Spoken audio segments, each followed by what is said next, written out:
Spotify, but now at least I don't get any ads on YouTube, which is especially useful when you have an ad blocker. Going outside was also the perfect opportunity to test this tiny little camera. It feels a little weird not having an ultra wide or a zoom camera, so now I can't zoom into pigeons or get these funny angles. The main camera can actually record at 4K, and although the stabilization is absolute horse breath, if you stand still, this could actually pass as a camera. The selfie camera actually records in 4040p, which is kinda crazy. And speaking of that selfie camera, it made my 120kg fly up like paper, and the quality is actually good enough to post on social media.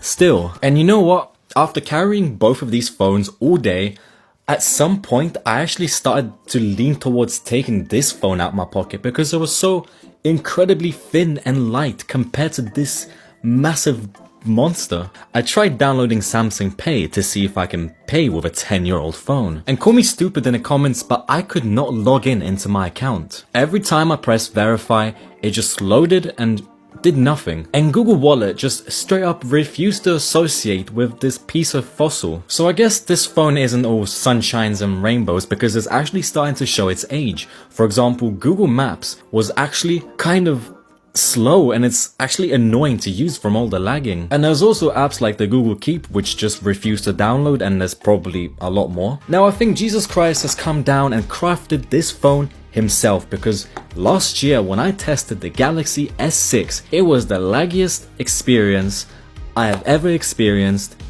in my experience. Apps took ages to open, the scrolling lagged, and Google Maps was basically unusable. But then only a year later, Samsung made their phones so much faster. In fact, when I was on the train, I saw a comment where someone told me to play COD Mobile on this phone. So obviously I downloaded it, and I spent the next 3 years updating this game. Like seriously, I could have taken a train all the way to Samsung HQ in South Korea and back, and there would still be another update on this game. But when it finally loaded, it actually ran pretty decently. How did the devs even optimize this so well? Because on PC, I swear you need like a $2,000 graphics card just to run anything these days. In fact, this is only a tiny bit slower than the newest Snapdragon, so I don't really see the point of upgrading. Also, the battery is like 40% bigger than last year. They added back the micro SD card because apparently they removed it on the Galaxy S6 11 years ago. What? But then in 2021 they removed it again. Did people not complain enough the second time? What happened? Anyway, this is what the S6 should have been in the first place, an actual S-tier phone. Back then, this completely embarrassed Apple because the iPhone 6s did not have this cool ass curved screen.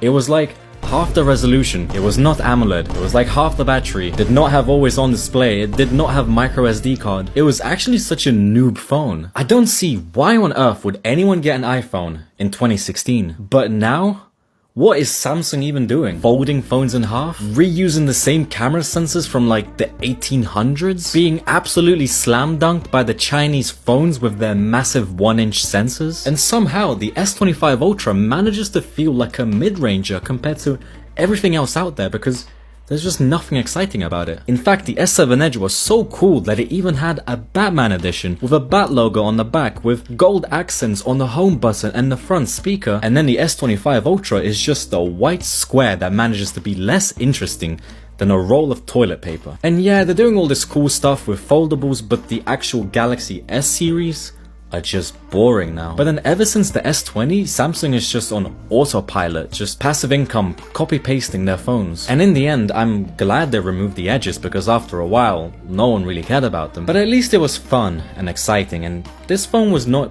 made to be